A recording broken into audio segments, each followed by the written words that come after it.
Hello everyone and welcome to Walford Weekly, your weekly EastEnders podcast, where this week we'll be discussing the episodes released on BBC iPlayer and aired on BBC Television in the UK from Monday the 22nd of August 2022. Hello, my name is Alex. I hope you are well. I trust that you are. You normally are. You know you are, you cheeky little tickle in the chin. Yeah, you like that, don't you? Oh, you cheeky little monkey. Hey, but you know what? We cannot do this EastEnders podcast on my own. I cannot. I have to do it with someone, and so I'll do it with my best friend ever, and that's Rob. Hello, Rob. Hello, everybody. Alexander, how are you this week? Has your head returned to normal size? Has it? All the compliments. Oh, my God. No. The compliments that Alex received purely for having a shave. Oh, he's fit. Oh, he's so pretty. I got... somebody posted a comment in the YouTube section last week and said how gorgeous Alex looked. Gorgeous in capital letters. Rob, you look kind of handsome. Thank you. Fair. Thank you very much. Kind of handsome. I do believe that there was a moment during the Grey storyline where we described it as, and I quote, kind of going on a little bit. So I don't know whether that's the same context or Scalable. not. I mean, it's scalable. You know. So welcome to Walford Weekly, hosted by the gorgeous Alex Osborne and the kind of handsome Rob Innes. Welcome.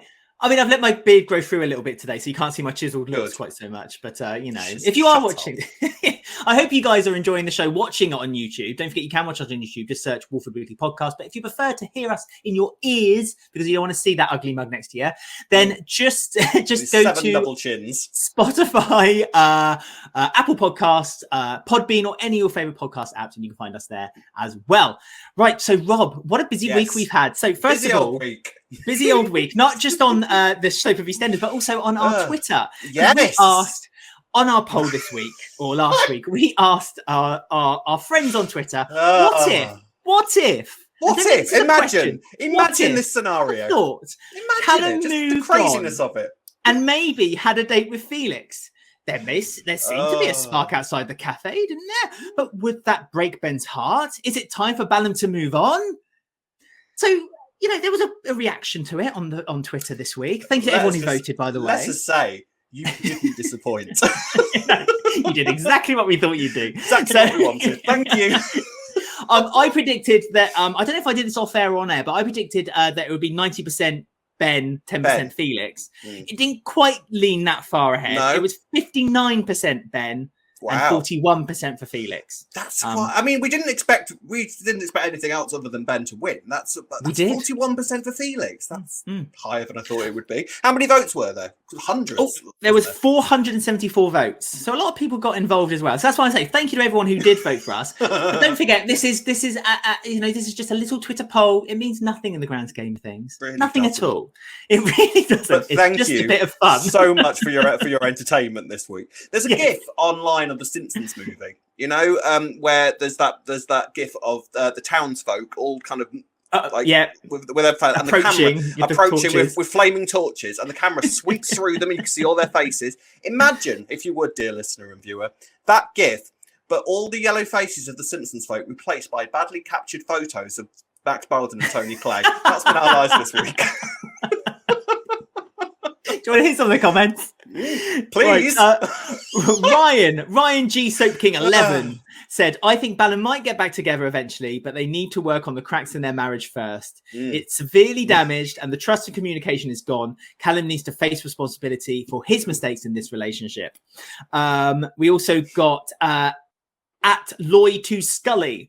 I didn't even see the tiniest spark between Callum and Felix, to be honest. Felix seemed to fancy Callum, but Callum was oblivious to it. He seemed to just be nice, which is what Callum is all over.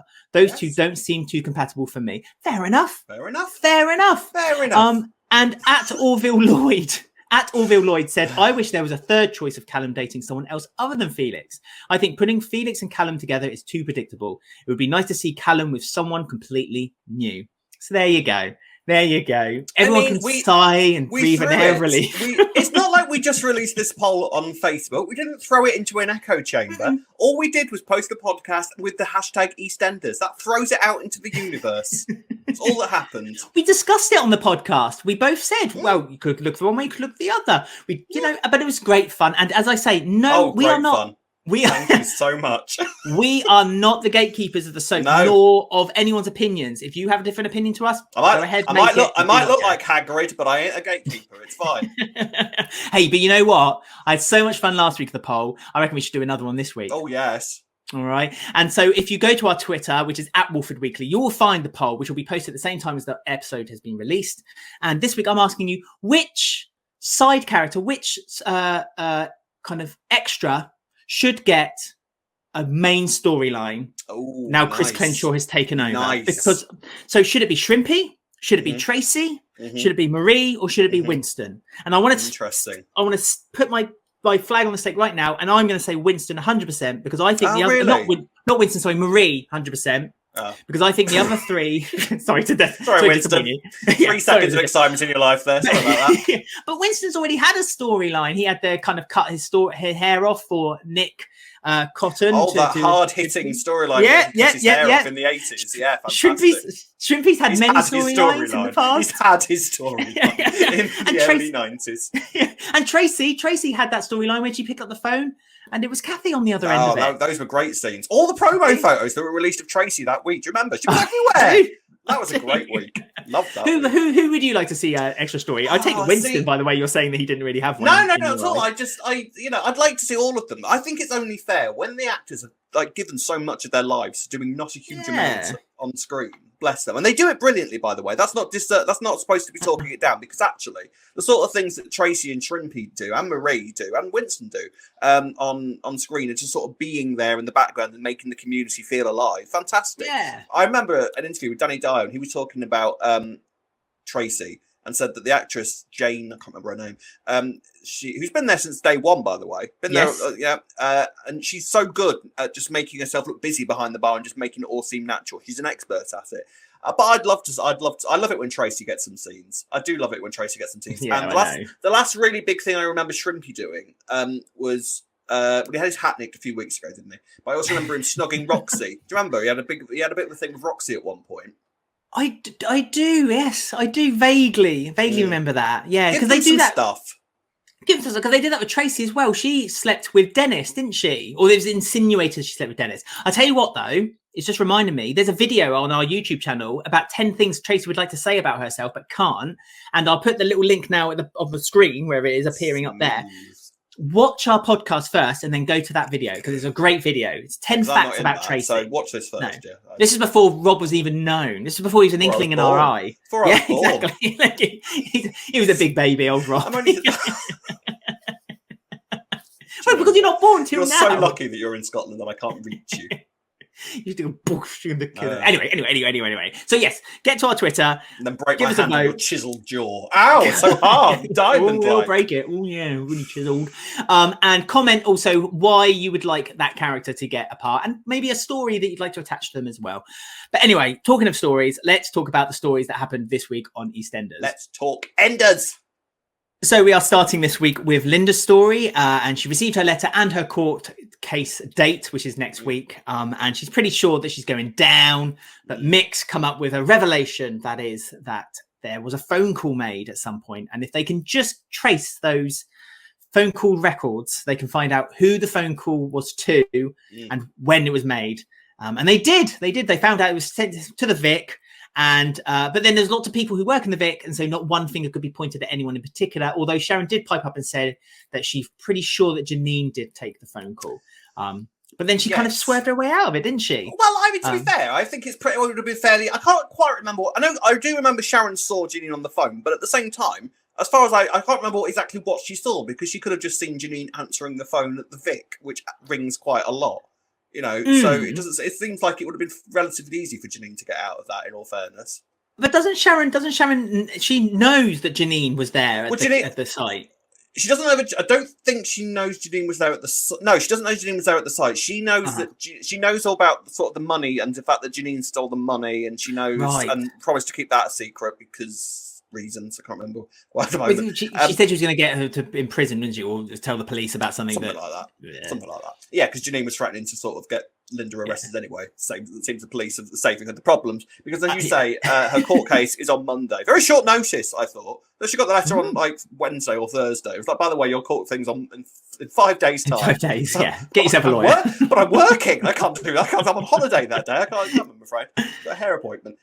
So, I mean, the big question, first of all, is what do you? Where do you think? Guilty or not guilty? Do you think Linda's going to go to prison? What do you think is going to happen here? Well, all fingers are pointing to her going to prison. She seems to be trying everything and anything she can to get herself out of it. And Mick also seems to be doing the same thing, which has kind of brought Mick and Linda closer together. So now Janine is going out of her way in every possible circumstance that she can think of to try to pull them back apart again. And now she's thinking that prison is the way to go, because prison will be, obviously there's that natural distance there, isn't there? Yeah, she's kind of out of the way there. She's kind of out of the way. She's out of everyone's problems by then.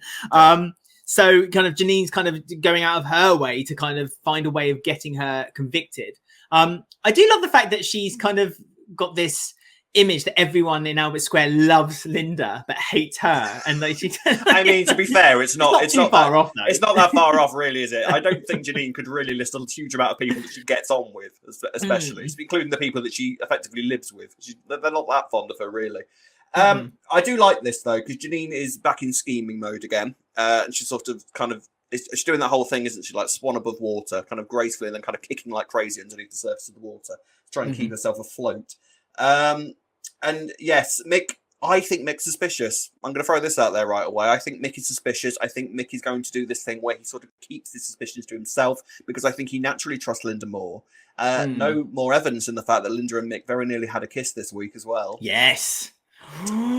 So that spark is still there. Janine's days are numbered in terms of she's never going to be Mrs. Janine Carter, is she? That's never going to happen. No. So yes, I can't wait to see how this all turns out, because Janine's time is running out, I think, in terms of keeping this all a secret.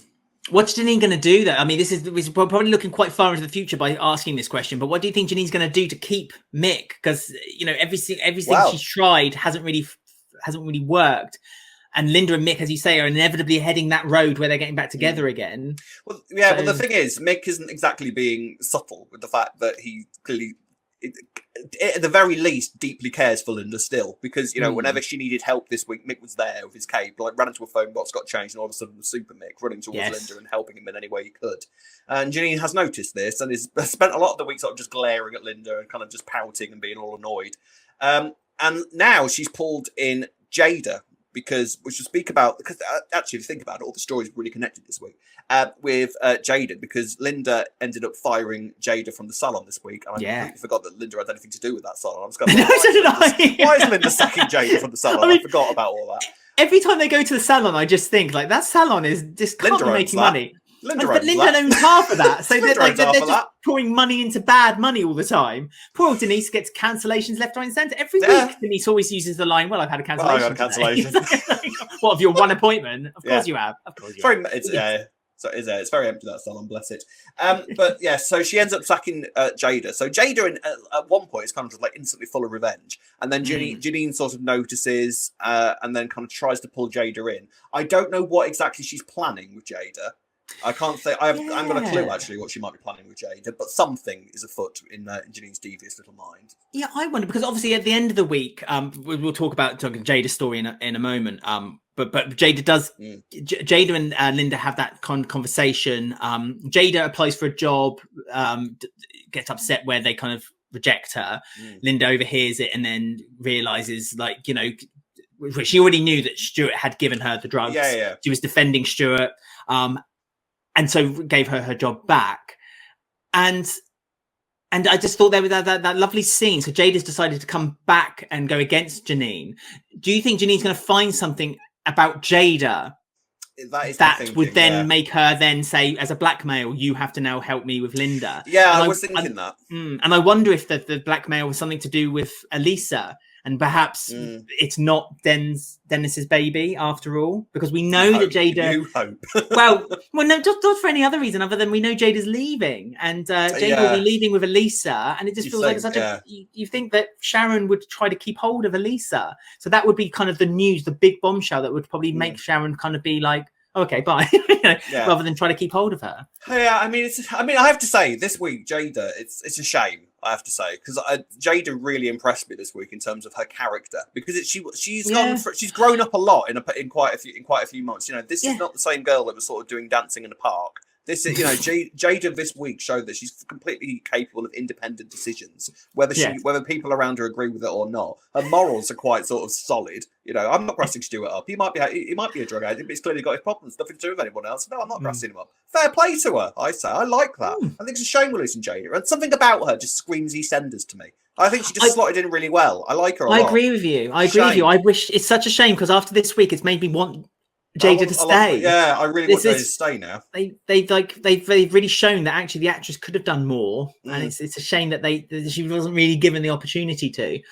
But hey ho, it's the lay of the land. That's right. That's quite right. That's soap in it. So as we mentioned, Jada, she got caught carrying some drugs. It popped out of her wallet or her purse when she was getting some change for Denise. And the three little kiddies, the kids are back.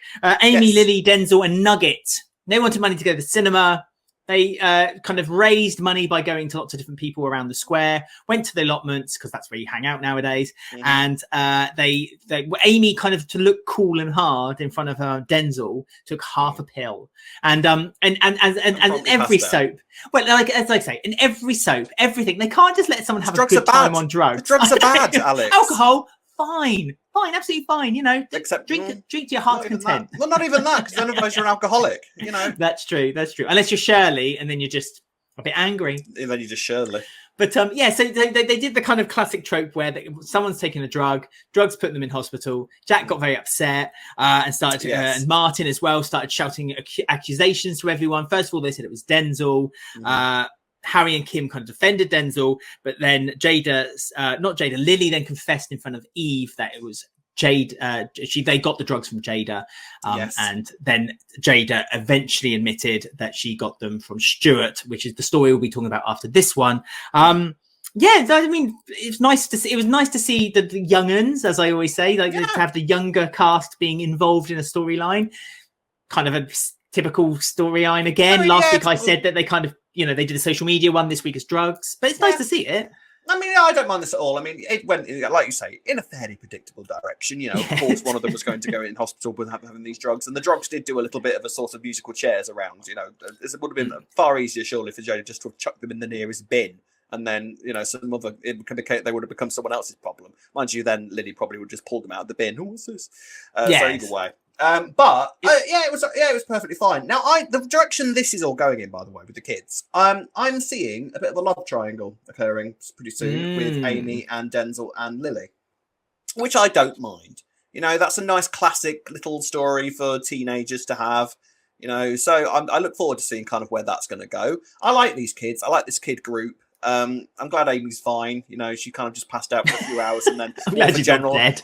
I'm glad she's not dead. It would have been a shame to recast her just for that. I was going to say, imagine they recast an actress to play just for this big storyline of drugs for 2 weeks and then that was it. That would have been unfortunate. But I'm intrigued to sort of see where this is going with Denzel and the girls, and sort of where Nugget's involvement is. I'm telling you that he's heading towards comedy character territory. That's my official prediction for his journey. He's going to be the new Fats. Him and Denzel are sort of going to be the two new lads on the square that are sort of stuck together with glue, and they're going to do all that sort of thing with them, which absolutely fine, because I don't mind. I always love a friendship group, Alex. That's a very important thing to have on a soap, and I welcome it. Well, it's been very much lacking the past few years Friends. On the soap. Friends, well, people just being civil with one another. That was it. But exactly, or just be really horrible, derogatory, or nasty to one another. That's what the soap kind of tumbled itself into. Yes. And it's nice, as you say, to see this kind of this group, and a young group at that, and it's the right thing. The next generation. Exactly, it's EastEnders, the next generation. They all get into the Enterprise and fly off somewhere to look for life forms. East Young'uns. You love playing that word with EastEnders, don't you? What is it? EastEnders last week, East Young'uns this week. EastEnders is a very different thing. In fact, I'm fairly sure that EastEnders was the word that was used to describe the Sun newspaper. That's the one, yeah. So maybe I shouldn't really be throwing that around with such wild abandon, but No. But we've taken the term and embraced it as our own nowadays. That's the point. As gay men. Yes. We are the EastEnders. We're game. We can do what we want. EastEnders Weekly. I quite like that. EastEnders Weekly. If you want to change it, yeah. Let us know in the comments below. Do you think we should change our name to EastEnders Weekly? Lawsuit maybe coming impending very, very soon. So it was as you say, it was nice to see the young kids together. And it's as we said earlier, it was nice to see Jada kind of standing up and kind of supporting herself. And now I loved all this with Jada. Like I say, I think it's a real shame that Jada's going now. I see all it takes is 1 week with a character to be a good character. And that's all it takes for them to be fixed in some ways, you know? So it automatically makes... One thing I will say about Clennan's exit so far is that he's making me like the characters and want to keep them as each character has left. Even Peter, who both of us couldn't stand by the end. We were interested in Peter again by the time he left, weren't we? Because they were building up this whole thing with him and Ben and the villainy and sort of parallels, and I was enjoying that. I would like to have seen more of that. Maybe more you than me, but that's fine. What's new there? But I mean, they ruined Peter. To be honest with you, they kind of gave nothing. Peter, did they? They ruined him. And they kind of and like I said, his exit was very much kind of like, you know, let's make him the evil, the bad person in this whole story by the end of it. They didn't make him evil. They did because they made him twist Bobby, and Bobby was his only ally, wasn't he? And then he was kind of like, oh, does that hurt? And then kind of stormed off and then stole all that money from Kathy. That now Kathy's in debt. Yeah, and has to sell off Walford East. You know, that was done on purpose to kind of like make it look like that. Yes, what Ben did was bad, but Peter's really bad. So yeah, exactly. Well, I know, but if they could have done more with Peter. My point is that they were making Peter interesting by the time he left, and that's what they're now doing. And that's what they're now doing with Jada, and what they did. And Stuart got a fantastic exit this week as well. So he's doing all these things where you're making the character, not just kind of kicking them out the front door, going bye, no one's ever going to talk about you again. You know, he's making them actually sort of worth their exits and putting respect into their characters before he inevitably kicks them out the door. So I approve with that. So good. Absolutely. And you know what then? We're going to now talk about Stuart's story this week and the return of a character that I love as well. He's very happy. His exit week. So the big story this week was with Stuart and his exit. Sad times, but as I said, we did get the return of Rainie. I loved that. Stuart on the door. I love you, darling. I love you, Stuart. I'm here to help you. It was so lovely. And it felt right as well to bring her back. Yes. I did say that I wondered if they're going to do a kind of a tiff return like they did. And I'm glad they did. And I'm glad they did too. So Stuart had a little bit of a downer this week. A little bit of a downer. He held a GP hostage, Alex. A little bit. The whole surgery. He had a blip. Dr. Nina and Ash were not very pleased. No. But he was adamant it was a misdiagnosis. They were saying, no, it's not a misdiagnosis. If you just take the pills that we gave you and prescribed to you, then you'll be absolutely fine. But he wanted to see them again. Bernie was in the waiting room as well, and he attacked Bernie. Earlier in the week, he attacked Linda, which is where he then bought the drugs, which he then handed over to Jada. And then Rainie comes along, saves the day, and they go off in a hearse into the sunset. As their nest egg for where they're leaving in their one bed flat. Do you know what? Looking over the M1. Yeah. Do you know what? It was zany. It was a bit mad. It was kind of out there and absolutely suited both characters absolutely down to the ground. It was the perfect exit for Stuart and Rainie, I think. It really was. You wanted them to have their happy ending, and my God, they've gone off and had their happy ending. They've driven off in a hearse. They've stolen a hearse from the company that's just sacked them and driven off somewhere. And I loved it. My first minor question is, what's going to happen with Cokers now? Who's got that now, do you think? Well, I mean, Jay's been left with the responsibility of hiring people. I didn't think Jay was still involved snottily, in that whatsoever. Flicked her nose at everyone and just been like, you sort it out. Deal with that. I'll sack people and leave you to deal with the issues. Which Jay did very well. I like the fact that she said, right, no one saw anything, all right? And they were like driving off on their hearse. Good old Jay. He's got the morals in the end. Pam apparently doesn't. Jay, by the way, we must discuss a brief little moment with Jay this week, which I absolutely loved, was the moment where he was looking down at the bench. It was clearly the anniversary of Jason's death this week. Yes. Perfect. We love moments like that. Well done. Beautiful. Yeah. Didn't do anything. It was just there on its own, but just the moment of self-reflection that we were let in on. And Jay didn't discuss it all for the rest of the week, but it was just there. Absolutely loved that. That was beautiful. Perfect. You're absolutely right there. That was a really lovely moment, really touching. And it just reminds you of that horrendous death poor Jason had to go through to save Jason's life. Yeah, I mean, that was horrible, wasn't it?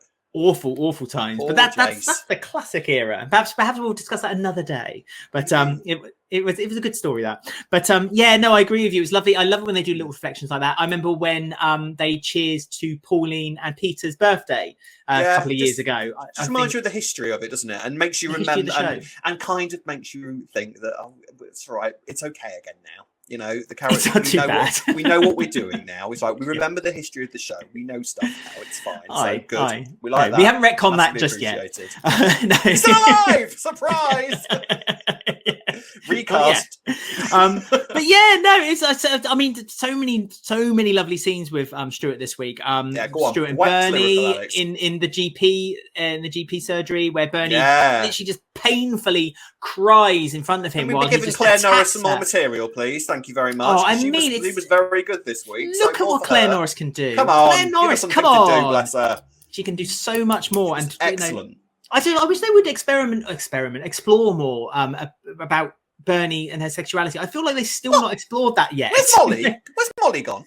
Well, Molly gets mentioned. Remember, she went out for her 22nd birthday with Molly because they held her surprise birthday last week, and she said, "I'm going out with Molly." So Molly's still there, but not seen. Okay, well, bring her not back. Seen but heard. Yeah, I liked Molly as well, and I'd like Molly and Bernie to be a relationship as well. Well, so would I. But it makes me wonder whether they're going to sort of, because obviously Bernie is still very attached to the idea of having a kid, and still had the photo of Roland on her phone. Roland. That's the last time I can do that. Yeah, Roland. Last time. Go on, do it one more time. Roland. Okay, there you go. There you go. Done now. So clearly Bernie's still very attached to Roland and is kind of the idea of having a kid. So I wonder if that's going to be a future thing for Bernie, you know, and if Molly doesn't turn, or Elsa, as I call her, Queen of the Snow, that she, whether that will be a story going forward, and maybe, you know, the kind of conversation about having a kid and surrogacy and all that malarkey. Well, because Molly had a real problem, didn't she, for her having a child for Stuart and Rainie, so perhaps then it could lead to that kind of conversation. It wasn't exactly a wise idea at the time, was it? And no, nor legal. No, all that, yeah. Bernie sort of presented it to her as, just metaphorically, hypothetical situation here. I've got this friend who's doing this. What would be your advice? And Molly's kind of like, my advice is that's a terrible idea. So she wasn't wrong. No, she wasn't wrong. But the last time we saw Molly was when they were doing that strike at the Panesar's office, and then we haven't seen her since. So I hope she's kind of still around. And I want to see. I really liked Molly. She had a good vibe about her. Yeah, they must still be working at the call centre for the Panesars. I don't understand the Panesar's business map. I really don't. It's like they own the world. They're in a small rat catching business and a corner shop on Walford and a few houses on Walford, and then some massive conglomerate in Mumbai. I don't understand what they're. No, because they've split the assets now, haven't they? So Suki now owns the Mumbai project and the Minute Mart, or the Suki Mart, and Kadat owns Suki Mart. No, she owns it 100% because Kadat said that she could have it. Remember? No, because she was talking to Yolandi on the phone. Wasn't sorry, it's a franchise, so she owns the franchise for Minute Mart. Yeah, Yolandi. We forgot to talk about that last week. Yolandi. I did. Anyway. Girl Yolandi. I can't believe that she rose through the ranks like that, you know? Because Yolandi, when we first introduced her, she just worked. I mean, I guess so. I guess, I mean, you can become a policeman in 2 months and become a teacher in less than a week. So I should move to Walford. I'll be Prime Minister. Miracle Hospital, police force that seems to can't get anything right, but somehow does at the same time. See, you say that Walford's a bad place to live. There's lots of ups. There's lots of perks. I mean, the murder rate is higher than usual. Fine, sure, okay, but but you'll get laid all the time. Yeah, and property is much cheaper for East London. Property's much cheaper. It's really easy to get a job. So it's roundabouts. In some ways, it's easier than real life. Within a 2-mile radius, you might get blown up. A bus might come crashing through your house at one point. You know, one day a train's going to come flying off the bridge. I can't wait for that. But bus crashes. But then in the water of Walford, the people of Walford are so superhuman, they can lift buses between them to save people. So this is what I mean. I think you'll be all right. Move to Walford. We'll be fine. I'd love to move to Walford. I'd love to visit Walford one day. EastEnders, if you're listening, you know, it'd be nice. You know, be nice. Anyway, we're talking about Stuart, who's left Walford. He didn't see the perks. of Walford at all, or Albert Square. No. so when? I have to say, I'm gonna miss Stuart so much. You know, so again, Rainie. you know, and Rainie. You know, obviously, I mean, we didn't want either of them to leave anyway, but you know, they really showed their mettle this week. Stuart holding the GPs hostage. I mean, he didn't have a weapon at all. All his weapon was, I'm a big scary man who looks slightly insane, and I'm going to shout lots. That was enough. Body was in all fairness, and that was enough, I think. And fair play. And at one point, he sat down and spoke to a woman about ducks. That's a level of insanity that, yeah, I'm not going to mess with you. Absolutely fine. He's brought ducks up. He's talking about ducks now. I ain't doing a thing. Do not call the police. I'm scared. I liked that they called it this week not postnatal depression. They gave it the tag of parental depression. I thought that was a nice touch. I don't know why, but that really sunk in. Well, with I think me. it was more. That's a nice way of popping it. Yeah, well, I think it was more to sort of kind of get it in Stuart's head because to be fair to him, he laid it out perfectly when he said, "Well, first I had male breast cancer, and now I've got postnatal depression. I'll be taking things for the menopause next." You know, and you can totally understand his train of thinking, and that is, I have to say, why it was such a good idea to give these little things to Stuart. I know we sort of said a bit too many issues being thrown at one character, but at the same time, sort of that feeling of like, well, these are women's illnesses. Why am I getting them?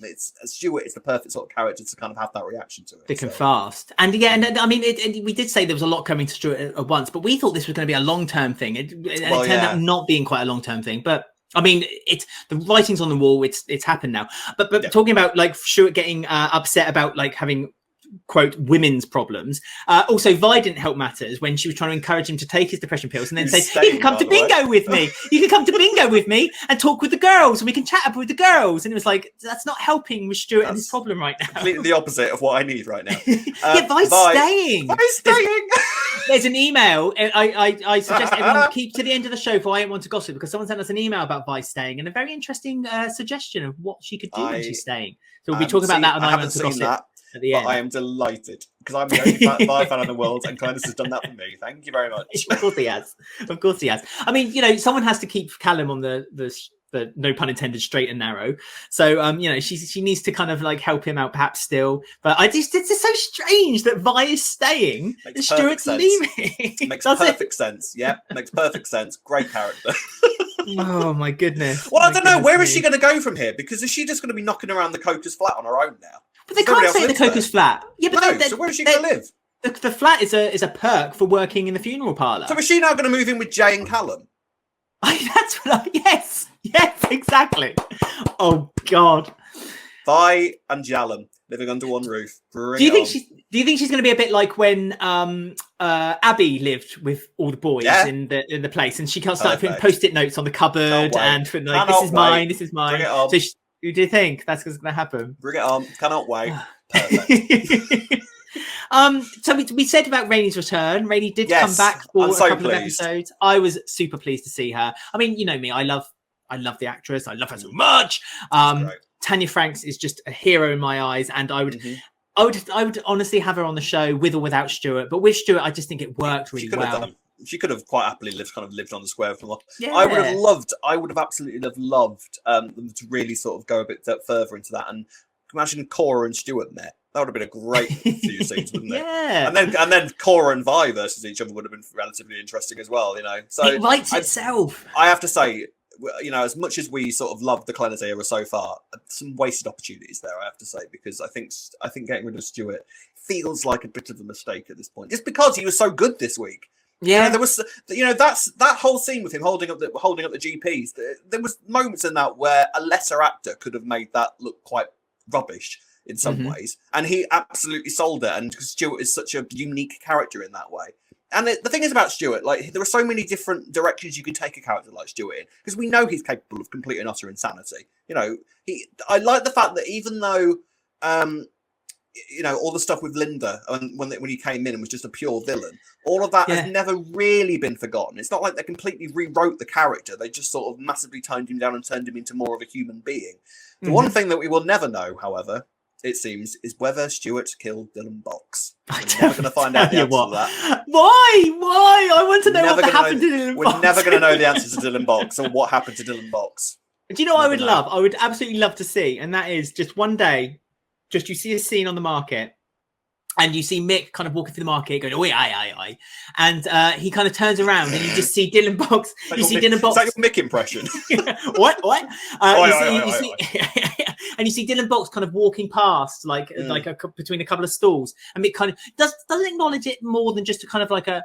That's Dylan Box. And that's all I want. And then just sort of goes back his day. Yeah. And then goes back to the Vic. And goes back to the Vic. That's all I want. I just want to know that Dylan Box is safe and well. That's all I want in my life. But yes, like you, it's Stuart's never not been a villain. Stuart's always had that inside of him. Never shown more than when he spoke to Ben as well this week. And he said to Ben that, if you hurt Callum again, I'll be coming back and measuring you out for a coffin. And it's just the way he said it with that kind of with a Cheshire Cat smile. And you knew he would do it. A bit sort of like the clown out of It in some ways. Yeah. He did it in such a kind of a nasty, kind of insincere manner, but at the same time, you knew he would do that. And I love that so much. Well, he's beaten Ben to a pulp before, to be fair. So it's not like he did during Pride. During Pride. Woohoo! Let's raise that rainbow flag. And yet we're huge fans of Stuart. Who knows? Add that. Yeah, because he learned his way. He's an ally now. I feel inside he's an ally. Comment below if you disagree. Which I'm sure some of you do, which is great. So please do. We're not the gatekeepers. Do never forget that. This week has showed we ain't scared. Bring it. Also love that Stuart kind of built some bridges between people. He built his bridge with Linda and Mick this week, and with Ben, with Karen, with Mick Bernie. Yeah, because Mick really went for him, and they went face to face. It did remind me a little bit of that scene for like I Smell Queer. At one moment I thought that maybe we were going to get maybe a new romance on the square, but it didn't happen. And I just loved that, because there was always that friendship there between Stuart and Mick, and it was on and off again, and that's how Stuart was introduced. So it kind of went full circle, the fact that like he was introduced because of the Carters, and his last kind of scene before he left with Rainie was with the Carters as well, and I liked that. I like that a lot. Nice. I would have liked them to have sort of built on the Mick and Stuart stuff more after because I think it would have felt not that I ever thought that the Stuart stuff was jarring at all. I felt the Stuart sort of worked in the new role that they gave him. But I would have liked it to have, like, as time went on, would have sort of liked more stuff between Stuart and Mick, because at times it sort of felt like Mick had just sort of forgiven them, and you forget what Stuart put the Carters through for a good year, So that would have been nice, but it wasn't to be. And Stuart's gone and Rainie's gone. Do you think we'll see them again, or do you think that very much has sort of kind of put an underline over them? Callum's still around, so he's still got family on the square. So do you reckon we'll see him again? I think they will come back eventually, and I hope they come back eventually. It's just I don't think it'll be for a long time. They might pop in and out now and then. As I say, with Callum's story and so forth. There's a good reason for Stuart and Rainie to come in. And again, maybe for Bernie, stories there. I just don't think it will be happening anytime soon. I'll be honest. Which is a shame, but at the same time, it was done well, it was done eloquently, and it was nice to see them drive off in that hearse. I did love that. Would have been nice to have a Julius theme. Do you reckon they deserved a Julius theme? I did kind of want them to have a Julius theme, but I understand why they didn't. It felt like the way that they were filming it and everything, it felt like it had been filmed for a Julius scene. I thought that too. The camera kind of panned slow up camera. Yeah, it felt like a Julius theme moment. So I'm sure someone online will fix that for us. But we complain about Julius themes, like there was a time when we didn't get Julius themes, and there's been times when we get too many Julius themes. They have to be given sparingly, to be fair. Exactly. Otherwise, every character will receive one. So all very good. So do let us know in the comment section below what you thought of Stuart and Rainie's exit this week, and do you want to see Stuart again? What are your thoughts on Stuart as a character? Let us know your thoughts in the comment section or by any of our social media outlets. So the final part of our analysis of EastEnders is the teeny tiny little tiny stories. They're so small, Rob. They're so small. They're really small this week. Microscopic. You can barely see it on a pinhead. And the first story, I lost it. It's fallen on the floor. I can't see it on the carpet. Oh, it's gone. It's like a contact lens. Can't find it at all. Yes, and the first story is Honey. Honey and she admits she had a date with Finley this week. Finley and Felix have opened up their market stall. Yeah. Again. You like the name though? Only you liked the name though, didn't you? I did like the name. I don't have it to hand. I'm sorry to say. Mutton. It had mutton in there though. Thin mutton. Ham. Nothing for mutton. That's muffin. it, yes. Nothing for muffin. Yeah, so that's good. Yeah, that's it. Nothing for muffin. Anyway, they sell Caribbean food. It's there. It exists, and they're now selling Caribbean food on the market. So. Yes.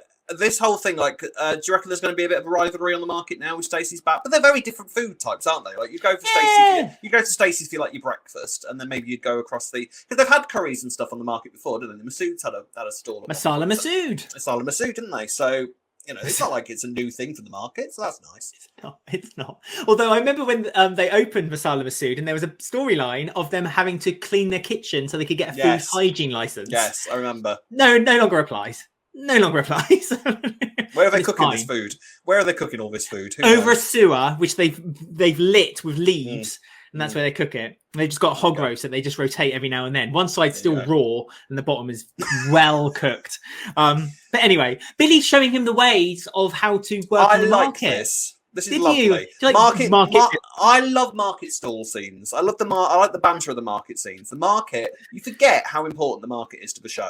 In all honesty, and we went through a little bit of a stage where the market wasn't shown that much, and when you have an area where the market isn't shown all that much, you sort of miss it. So now it's back and it's bustling, and all the people, you've got lots of people reliably in different places in the market. I like it. I like this current market era that we're in. It looks busy. It does, and Felix and Finley will fit in beautifully there. So I'm very happy about this. It's funny because all the sets, the outside, inside, whatever, all look really busy and like bustling now. It's kind of gone pre-COVID now. COVID kind of situation.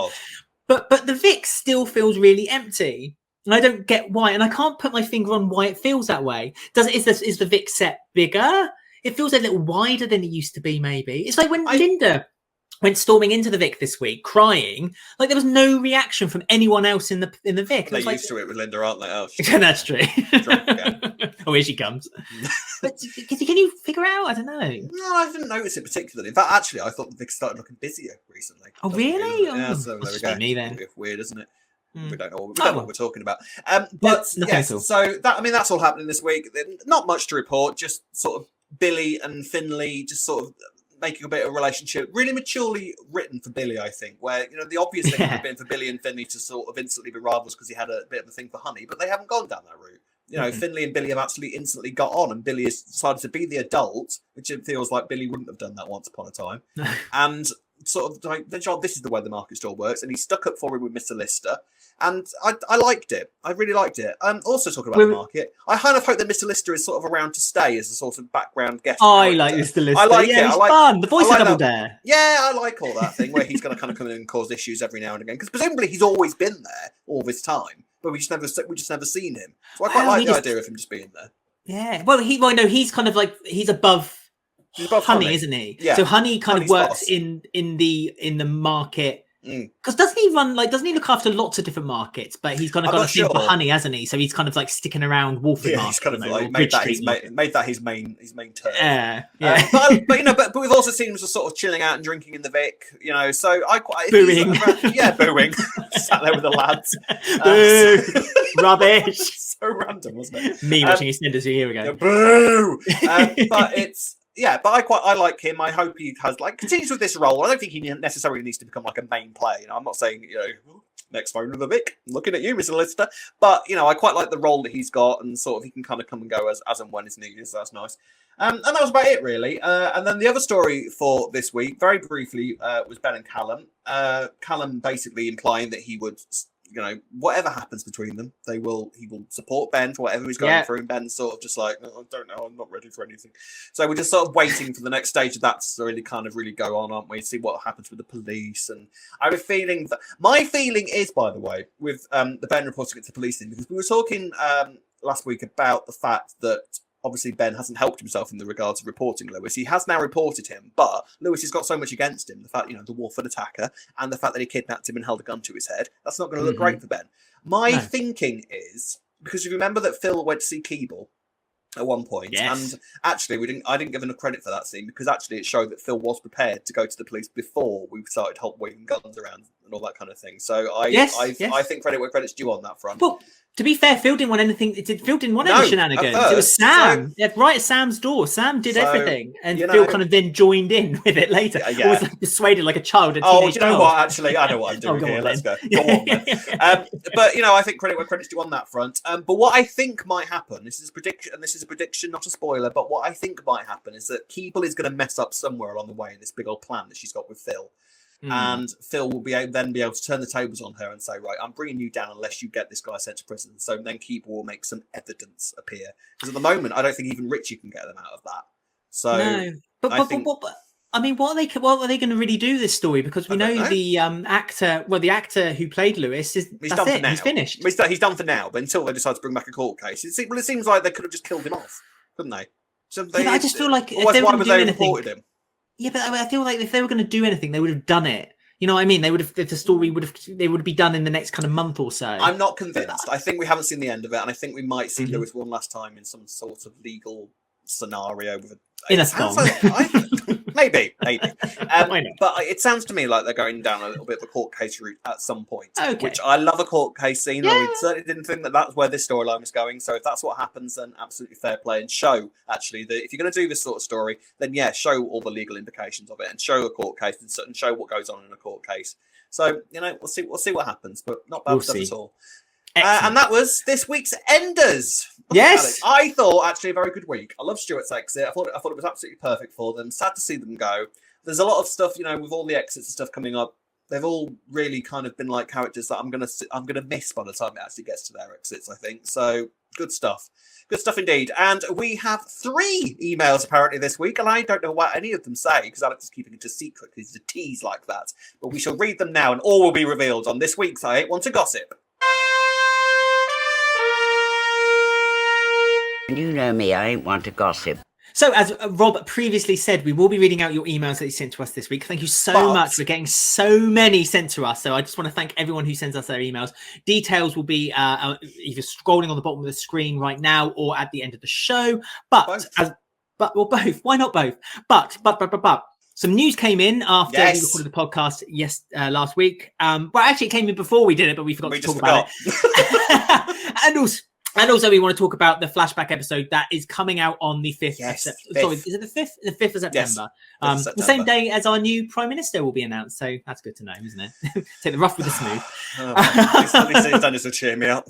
I know. So let's start off then with the news that Ricky is returning. Sid Owen is coming back to EastEnders, building up the butchers. So he's going to maybe be the Pat Butcher, maybe kind of the calm side of Janine. It's only a temporary story for now.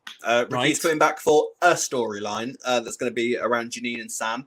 Excitingly, that means that Janine is going to be fine after Mick's stuff is done and dusted, one would think, because that was always sort of the concern. It's kind of like, what happens with Janine after all this Mick stuff is gone? So if Ricky's still floating around, then there's obviously potential for Janine to still kind of live, so that's fine. I'm happy about that. I'm delighted, though.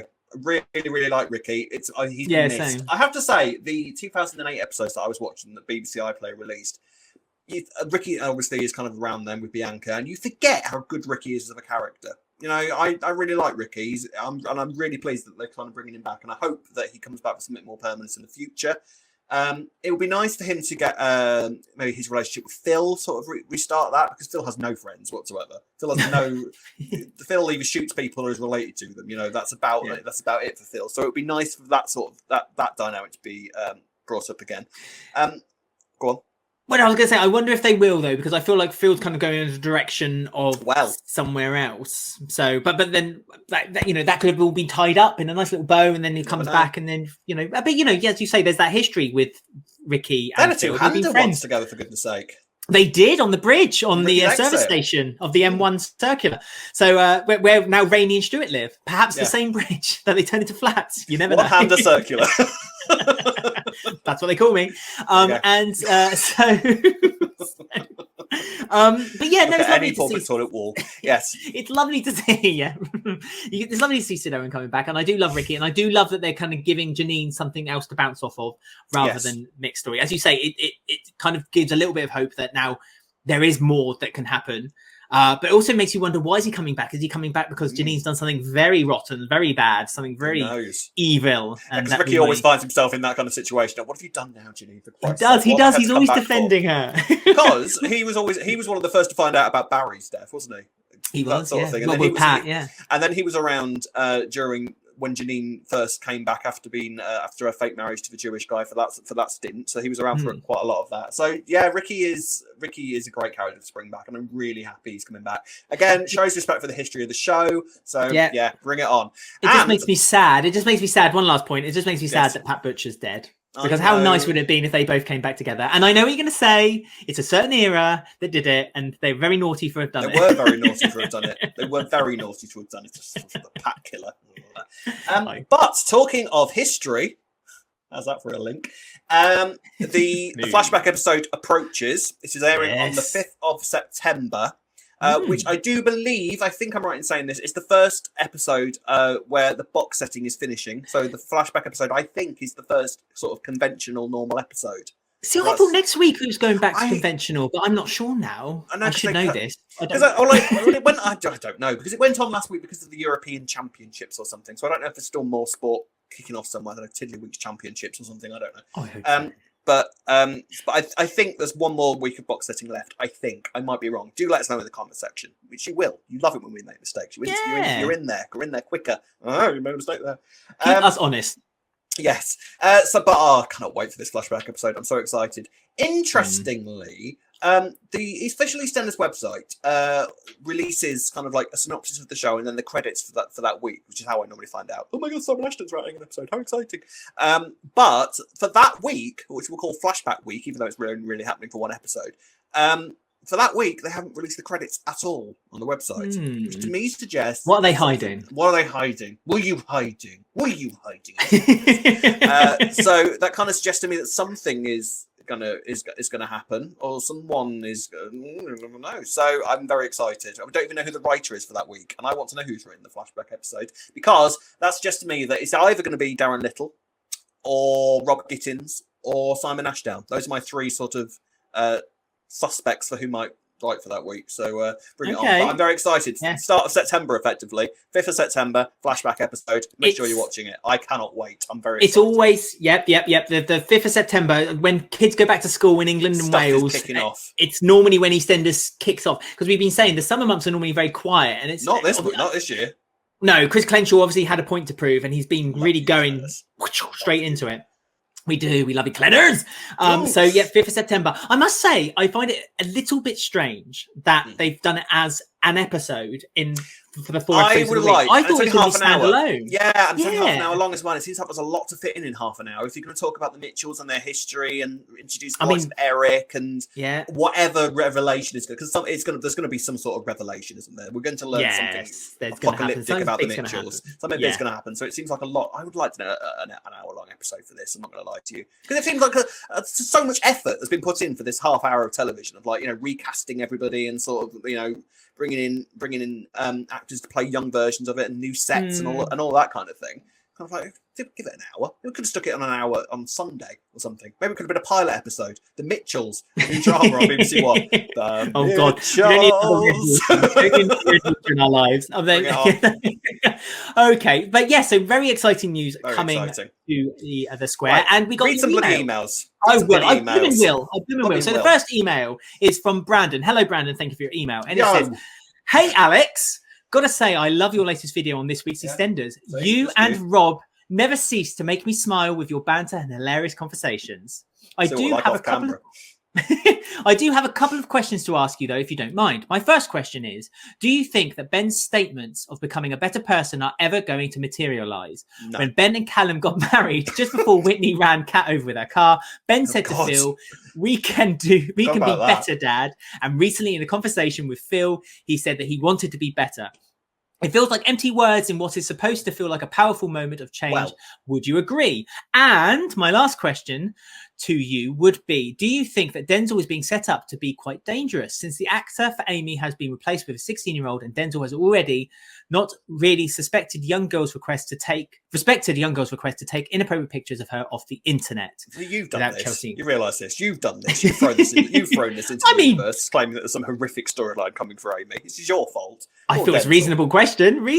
I mean, as I said, I've said already that I think that there's a very dark and adult story coming. You feel that's on the horizon. I do, just because why would you recast a 17-year-old? Well, who knows? But first of all, that first question about Ben. Now, I have to say, I did really that scene between him and Phil, when Phil and Ben had that moment together, and they said, it all very nice in theory, very strong scene, and all very nice character stuff, which could potentially take them in slightly different directions. And as we know, there's some big kind of character altering stuff coming on the horizon for the Mitchells with the flashback episode. We don't know what that's going to be, and we don't know what that's going to reveal. So that could be something that takes the Mitchells in a new direction. As you say, though, it could very well be empty words. This is Ben Mitchell we're talking about, so we don't know. Ben may find it a little bit difficult to sort of change old habits, old leopard and all that sort of thing. So yeah, I don't know. He always tries, doesn't he? He always tries. God and he always does his best. But I feel like if Callum and Ben... God hates that try for all the stuff he gets given really to Ben. Does. Poor guy. If Ben and Callum are due to get back together again, I just feel like that they're going to have to kind of write Ben in some way to make Callum sympathetic to him that he sees the error of his ways and wants to support him, and then see Ben kind of do the same in return. Otherwise, they can only get them back together, in my view, in my opinion, not everyone's opinion, in my opinion, if they then have them back together and then have them leave the show. But that's not me asking them to leave the show. That's just me saying that's in my way. That's how they could do it. Get him, Ballum, come on, get him. That's what he's saying. Yes, no, I agree. Yeah. And as for the Denzel stuff, I mean, I don't know. I just sense the whole thing with Denzel and the photo and the Nugget and taking the photos thing. I felt that was just teenage boys being stupid and not really understanding, because they were too thick. Teenage boys not really understanding the consequences of their actions, and that's why Chelsea had to go and yell at them. And I liked that. So I don't sense a huge amount of darkness in Denzel. I maybe Amy is coming for a big storyline, but I can see that this whole all I can see is a bit of a love triangle on the horizon for Denzel, Lily, and Amy, which I'm fine with. Why would you recast? I don't know. Why would you recast an actress though to a 17-year-old actress? I don't know. I don't know either. Could I? Sorry, it's a point that we didn't bring up, which we always say. This has got nothing to do with that email, so I apologise. But we forgot to talk about it in the main part. Yes, they never say anything without it meaning something on EastEnders. Normally, 99.9% of the time. Right. Why was Bernie getting a blood test?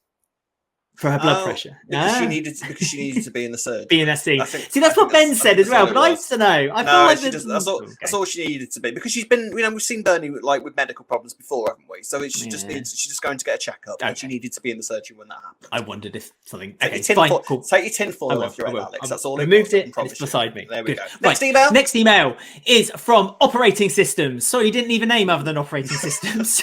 Error 503. Error 503 Thank you for your email. Doesn't count, Alex. That's like writing Christmas cards for yourself. Which I do. Hello, Rob and Alex. With the upcoming exit of Danny Dyer, I have always pondered who will take over the Vic. Because of this, and since Danny's exit was announced, I have envisioned an older couple similar to Pam and Les's age taking over. Ooh. Is this something you could personally imagine? And if so, would you throw two random actors together or make the new owners people who have had great on-screen partnership on the show before, or other things before? Well, that's interesting. We both reckon it's going to be Alfie taking the pub. Yeah, no disrespect, 100%. No disrespect to Shane Ritchie, but he's not exactly in the Fountain of Youth, let's just say. So you could argue that he's one of the older characters now. He's not that old, though, is he? He's not. This guy's he's not a new character. It's not like Lee. It's clearly thinking of the Coker's age, like he said. Alfie, yes, he's not reached that level yet. Error 505. I mean, I would like that, and you do get a lot of kind of old couples owning pubs, don't you? Yeah. In London, there's lots of that sort of thing. I would quite like to see it because I'm always a big fan of the older characters and the ones that have sort of got stories to tell, and the older actors. I love all that sort of thing. But I do feel very much that Alfie is coming in to kind of take over from Mick, and obviously him and Kat will be back behind the bar of the Vic, which is I've always thought it very odd that Kat went from owning the Vic, half owning the Vic, to being the cleaner of the Vic. That was a very odd kind of moment in its life. And And I don't mind it. You know, Alfie is coming back to do a job. You know, I think that Alfie will be forgiven for the vileness he became. He's got some making up. He's got a lot of making up to do. But I believe in Clenshaw. I reckon he can do it. If anyone can do it, Clemens can do it. I believe in Clenshaw. He will fix everything on our screens. And he's doing a damn good job at it too. I believe in Clenners. Final email on that note is from John Smith, our old mate John Smith. He's back. And he sent us another email. Yes. He says, "Hello, Alex and Rob again. Hiya. I watched your podcast from the other week and I remembered how you said about how Stuart is leaving and Vi won't have many people left. But the reason that I think this will be is because Vi's other son, Christopher, could come onto the square. I think this is the only way they could keep Vi around because it can't just be her and Callum in the flat. Thanks, John." So Christopher was the reason why Vi left a few months ago. And it's the only storyline that Vi's ever had. And it was all off screen. So we found out that she had a son who had Down syndrome, which she adopted out to another family because she was ashamed of him, but then went to find him, and then nothing really was said about it after that. She came back. No, I mean, literally, no. We don't know. Literally wasn't mentioned once at all. Patrick never asked her because Patrick was quite heavily involved in that story at the time. He didn't bother asking, "Did you find Christopher?" No, we've not heard a single word about that. So that might be nice if we sort of get a bit of, well, you know, answers to that rather than it just clearly being a way to write Gwen Taylor out for a little bit and nothing more. It would be nice to sort of get some answers to that. And because I quite liked that, I thought that was quite an interesting story to take the character down. Yeah, about it's a good route to take. Yeah, so I'd like to see more of that, please, and it'll give Vi a bit more purpose outside of just what she's doing at the moment. So yeah, and I think it'd be nice to see Vi having to kind of this relationship with Christopher, and also seeing Callum kind of have a relationship with his brother that he never knew he had. Yeah, and an older person with Down syndrome will be a fantastic thing to show on screen. I concur. I think that would be a really lovely casting too. So I'd love to see that too. And yes, please.